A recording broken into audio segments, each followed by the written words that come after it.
مرحب مرحب يا هلال أهلا أهلا كيف الحال مرحب مرحب يا هلال أهلا أهلا كيف الحال قد غبت وإليك استغنى وانتهى بعدك صار وصال. Pengajian itu yang terpenting itu adalah bukan kita terpesona dengan ceramahnya, bukan khusyuk waktu kita dengar ceramah atau mungkin nangis waktu mendengar ceramah, bukan itu.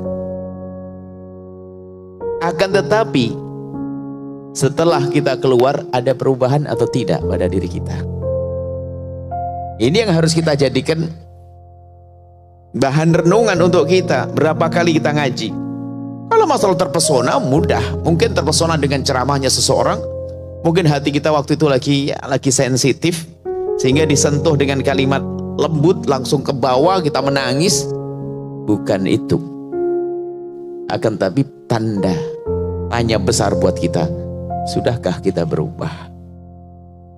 Jika pada pertemuan yang lalu kita sampaikan agar jangan biasa kita mencari-cari kejelekan seseorang. Pertemuan yang lalu masih ingat mencari kejelekan orang lain. Kita naudzubillah, ini hobi buruk.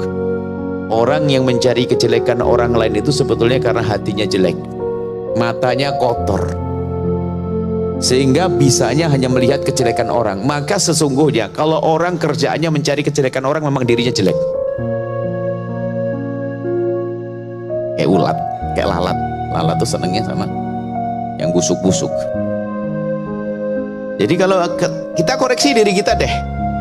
Kalau kita ngelihat seseorang tuh gampang fasih banget. Kalau tentang jeleknya dia gini. Sampai itu nggak tahu aibnya orang itu. Bisa ngerti ciri kejelekannya orang itu ada. Si dia begini kejelekannya. Naudzubillah. Maka yuk kita minta kepada Allah, ini pertemuan yang lalu, bagaimana kita membiasakan untuk melihat sisi baiknya orang lain. Jangan biasa melihat sisi jeleknya. Kalau kita melihat sisi jeleknya orang lain, apalagi man tatabba'a aurata akhihi, barang siapa mencari-cari kejelekan saudaranya, tatabba'allahu auratah. Allah yang ngancam melalui lisan Nabi, ya Allah yang akan membongkar aibnya. Makanya kalau orang suka membongkar aibnya orang, dibongkar oleh Allah. Wa yafdahu, dan Allah akan rendahkan dia. Wastal baitihi, biarpun di tengah rumahnya, akhirnya tidak terhormat di kalangan ibunya, di kalangan anaknya, di kalangan saudaranya. Makanya jangan biasa deh kita mencari-cari kejelekan orang. Akan tapi lihat, ada akhlak mulia yang diajarkan Nabi. Kalau kita melihat kejelekan seseorang, ini pertama, langkah pertama sebelum kita melanjutkan pelajaran selanjutnya. Kalau ternyata kita harus melihat, nggak sengaja, kita tidak mencari-cari, karena kadang tidak mencari kelihatan. Kalau kita melihat kejelekan seseorang, pastikan Anda sebagai seorang beriman, Anda harus sedih, karena dia adalah orang umat Nabi Muhammad melakukan kesalahan kejelekan. Kalau Anda belum merasa sedih, iman Anda yang kropos. Iman Anda yang kropos. Apalagi sampai bertepuk tangan tuh syukurin, gara-gara saingan sama-sama ustadz. Ustadz saingan sama ustadz, lihat ustadz lain kepleset, seneng, syukurin tuh, jatuh dia matanya di depan jamaah. Ada yang begitu. Nah, ini memang orang busuk, gelarnya mau ustadz tapi ustadz busuk. Tapi orang beriman nangis seharusnya mendengar saudaranya kepleset. Makanya apa sekarang selama ini, apa yang ada di hati kita? Mana hati kasih? Ya kalau Nabi Raufur Rahim, yutus rahmatan lil alamin, maka umat Nabi hendaknya harus punya kasih sayang. Kasih sayang itu adalah bagaimana mata kita di saat melihat orang yang bermaksiat. Orang bermaksiat. Suatu ketika ada seorang imam Muhammad Al-Bakir, seorang imam besar, itu dengar berita, ya imam, di kampung sana ada orang berzina. Dengar orang berzina, tiba-tiba berderai air mata, menangis beliau. Sampai yang memberitahu itu ketakutan, ya imam, memang apa urusanmu dengan dia kok sampai kau menangis? Apakah itu anakmu, saudaramu?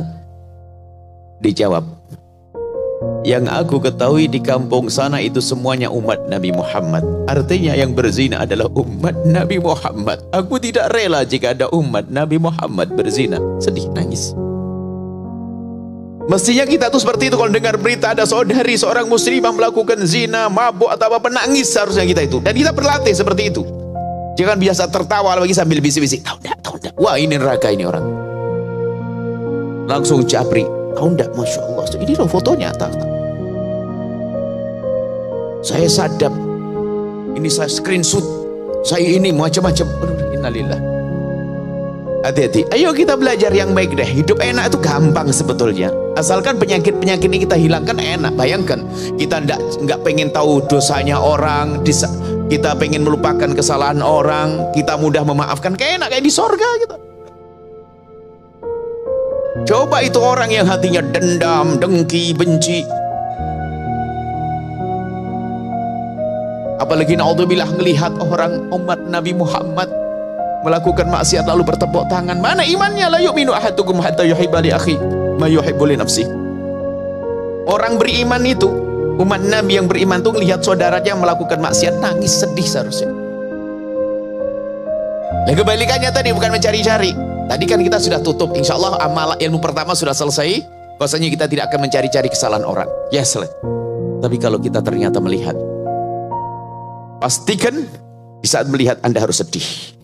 Kalau Anda sedih, Anda harus tumpangi. Kalau Anda belum bisa sedih, berarti Anda kotor, Anda istighfar banyak, lalu Anda tumpangi dengan panjatan doa. Ya Allah, itu tetanggaku mabuk, ya Allah. Aku dengar berita dia berzina, semoga itu tidak benar ya Allah. Kalau benar, ampuni dia ya Allah dan tutup aibnya. Anda harus berani ngomong begitu. Kita perlu ilmu ini.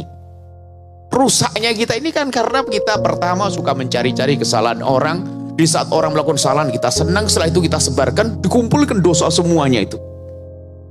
Ini kan dosa semua dari mencari kesalahan orang. Dosa. Bertepuk tangan atas kesalahan orang, dosa. Nyebarkan kesalahan orang, dosa. Dan dosanya udah segede-gede semuanya, bukan dosa kecil. Termasuk yang kita bahas, ghibah, menggunjing, itu kan dosa gede. Menggunjing, kita akan mengupas sedikit. Menggunjing, ngomongin kejelekan orang. Orang tuh ngomongin kejelekan orang tuh dasarnya apa sih? Dasarnya dia tahu dulu dong. Kalau sudah hobi, itu dasarnya tahu, bukan sekedar tahu, mencari tahu untuk jadi bahan diskusi obrolan. Tahu enggak? Kemarin. Tahu enggak? Bahkan kalau dia menjadi orang yang paling tahu tentang aibnya seseorang, bisa menjadi idola di antara kawan-kawannya. Wartawan istimewa. Sudahlah, ayo kita semuanya belajar, naudzubillah. Kita minta kepada Allah agar Allah menutup aib saudara kita dari mata kita. Dan kalau lihat, ini tadi kami sampaikan, kalau kita melihat kesalahan siapapun, pastikan itu jadi bahan bagi Anda untuk mengadu di tengah malam. Pastikan kalau Anda belum biasa, pastikan. Dan itu kita diajari semacam itu. Pastikan di malam hari, ya Allah, aku tadi terlanjur melihat berita si fulan, orang itu melakukan dosa, mabuk, ada zina, ada ini, ya Allah. Bahkan termasuk mungkin seorang artis. Makanya saya pun tidak berani gunjing artis. Susah saya minta maafnya. Saya tidak pernah ketemu artis. Saya tak kami Allah. Itu selalu kita minta. Dan jika kami terlanjur melihat, ya Allah, hapus ya Allah, jadikan saya cepat lupa. Nah, ini ya harus enak. Kita tidak berpikiran sehingga kita hidup senang semuanya, enak semuanya. Oh, asik. Baik, inilah yang bisa kami hadirkan singkat. Kita lebih enak diskusi. Ada pertanyaan-pertanyaan ya, karena membersihkan hati ini perlu renungan panjang ya. Insya Allah sudah sangat cukup. Kita pulang ke rumah enak, hati tentram, gak punya permusuhan, Masya Allah.